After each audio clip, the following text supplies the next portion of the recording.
Hello friends, എല്ലാവർക്കും Mallus cooking ഹട്ടിൻ്റെ പുതിയൊരു വീഡിയോയിലേക്ക് സ്വാഗതം.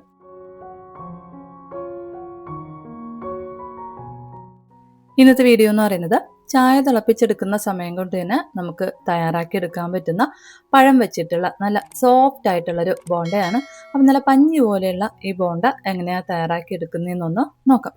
അപ്പോൾ നമ്മുടെ വീഡിയോയിലോട്ട് പോകുന്നതിന് മുമ്പായിട്ട് വീഡിയോ കാണുന്ന സമയത്ത് നിങ്ങൾക്ക് ഇഷ്ടപ്പെടുകയാണെന്നുണ്ടെങ്കിൽ പ്ലീസ് ഒന്ന് ലൈക്ക് ചെയ്തേക്കണേ. അതുപോലെ തന്നെ ചാനൽ ഒന്ന് സബ്സ്ക്രൈബ് ചെയ്ത് സപ്പോർട്ട് ചെയ്യാനും മറക്കല്ലേ. അപ്പോൾ നമ്മുടെ പഞ്ഞി പോലെയുള്ള ഈ ബോണ്ട തയ്യാറാക്കാനായിട്ട് ഞാൻ 3 ചെറിയ പഴമാണ് എടുത്തിട്ടുള്ളത്.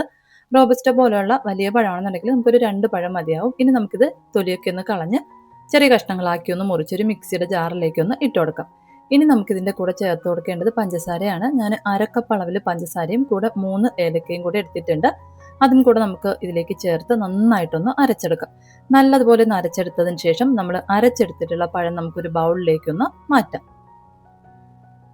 ഇനി നമുക്കിതിലേക്ക് ചേർത്ത് കൊടുക്കേണ്ടത് സോഡാപ്പൊടിയാണ്. ഞാൻ 1/4 ടീസ്പൂൺ അളവിൽ സോഡാപ്പൊടി ചേർത്ത് കൊടുത്തിട്ടുണ്ട്. ഇതിൻ്റെ കൂടെ തന്നെ ഒരു നുള്ളു ഉപ്പ് കൂടെ ഒന്ന് ചേർത്തതിന് ശേഷം നന്നായിട്ടൊന്ന് മിക്സ് ചെയ്ത് എടുക്കാം.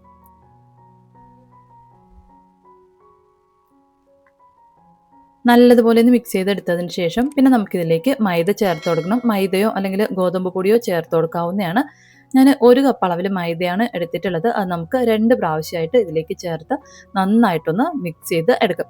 ആദ്യം പകുതി അളവിൽ മൈദ ചേർത്ത് കൊടുത്ത് നമുക്കിതുപോലെ നന്നായിട്ടൊന്ന് മിക്സ് ചെയ്തെടുക്കാം. അതിനുശേഷം വീണ്ടും ബാക്കി പകുതി മാവ് കൂടെ ഒന്ന് ചേർത്തിട്ട് നല്ലതുപോലെ ഒന്ന് മിക്സ് ചെയ്ത് എടുക്കാം. നമ്മൾ ആദ്യം ഇതിലേക്ക് ഒട്ടും തന്നെ വെള്ളം ചേർത്ത് കൊടുക്കാതെ ഈ ഒരു പഴത്തിൻ്റെ നനവിൽ വേണം ഒന്ന് കുഴച്ചെടുക്കാനായിട്ട്. മാവ് മൊത്തത്തിലൊന്ന് ചേർത്തൊന്ന് കുഴച്ചെടുക്കുമ്പോഴത്തേക്ക് നമുക്ക് ഈ ഒരു പരുവത്തിലൊന്ന് കിട്ടും. ഇനി നമുക്കിതിലേക്ക് കുറേശ്ശെയായിട്ട് വെള്ളം ചേർത്തിട്ട് കുറച്ചുകൂടെ ഒന്ന് ലൂസായിട്ടുള്ളൊരു പരുവത്തിലൊന്ന് കുഴച്ചെടുക്കാം. നമ്മൾ എടുക്കുന്ന പഴത്തിൻ്റെ അളവിനനുസരിച്ചിട്ട് നമുക്ക് ചിലപ്പോൾ വെള്ളത്തിൻ്റെ അളവിൽ വ്യത്യാസം വന്നേക്കും. അതുകൊണ്ട് പഴത്തിൽ തന്നെ നമുക്ക് കുറച്ച് ലൂസായിട്ടുള്ള പരുവത്തിലൊന്ന് കുഴച്ചെടുക്കാൻ പറ്റുവാണെന്നുണ്ടെങ്കിൽ നമ്മൾ വെള്ളം ചേർത്ത് കൊടുക്കേണ്ട ആവശ്യമില്ല. ഇതുപോലെ കുറച്ച് തിക്കായിട്ടാണ് വരുന്നതെങ്കിൽ മാത്രം വെള്ളം ചേർത്ത് ഈ ഒരു പരുവത്തിലൊന്ന് ആക്കിയെടുത്താൽ മതിയാവും. ഈ ഒരു പരുവത്തിൽ വേണം നമ്മൾ മാവൊന്ന് കുഴച്ചെടുക്കാനായിട്ട്. ഈ ഒരു പരുവത്തിലായിക്കഴിഞ്ഞാൽ പിന്നെ നമുക്കിത് ഉടനെ തന്നെ ഒന്ന് ഫ്രൈ ചെയ്ത് എടുക്കാവുന്നതാണ്.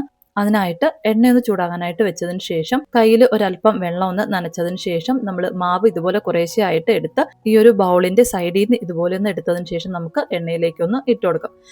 നമ്മൾ ഇതുപോലെ ഒന്ന് ഇട്ട് കൊടുക്കുന്ന സമയത്ത് അത് താനെ ഒരു ഷേപ്പിൽ വന്നോളും. നമ്മൾ പ്രത്യേകിച്ച് ഉരുളയാക്കിയൊന്നും ഇട്ട് കൊടുക്കേണ്ട ആവശ്യമില്ല. അതേ താനെ ഒരു ഷേപ്പിൽ വന്നോളും. ഇനി നമ്മൾ ആവശ്യത്തിനുള്ള ബോണ്ടയ്ക്കുള്ള മാവൊക്കെ ഒന്ന് ഇട്ട് കൊടുത്തതിന് ശേഷം ഒരു 30 സെക്കൻഡൊക്കെ കഴിച്ചിട്ട് ഇതുപോലെ ചെറുതായിട്ടൊന്ന് ഇളക്കി കൊടുക്കാം.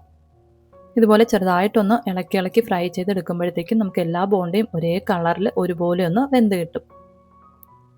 എല്ലാ ബോണ്ടയും നല്ലതുപോലെ ഒന്ന് വെന്ത് നല്ലൊരു ഗോൾഡൻ ബ്രൗൺ കളറായി വരുന്നവരെയൊക്കെ ഒന്ന് ഫ്രൈ ചെയ്തെടുക്കാം. അതിനുശേഷം നമുക്കിത് എണ്ണയിൽ നിന്ന് കോരി മാറ്റാവുന്നതാണ്. എപ്പോഴും നമ്മൾ ഒരു മീഡിയം ഫ്ലെയിമിൽ വെച്ചിട്ട് വേണം ഇതൊന്ന് ഫ്രൈ ചെയ്ത് എടുക്കാനായിട്ട്. ഇതുപോലെ നമുക്ക് ബാക്കിയുള്ള മാവിലും ഒന്ന് ബോണ്ട തയ്യാറാക്കി എടുക്കാം. അപ്പോൾ എന്തായാലും ഒന്ന് തയ്യാറാക്കി നോക്കുക. നിങ്ങൾക്ക് വീഡിയോ ഇഷ്ടപ്പെടുകയാണെന്നുണ്ടെങ്കിൽ ലൈക്ക് ചെയ്യാനും അതുപോലെ തന്നെ ചാനലൊന്ന് സബ്സ്ക്രൈബ് ചെയ്ത് സപ്പോർട്ട് ചെയ്യാനും മറക്കല്ലേ. അപ്പോൾ പുതിയൊരു വീഡിയോയിലൂടെ നമുക്ക് വീണ്ടും കാണാം. അതുവരെ താങ്ക് യു, ബൈ.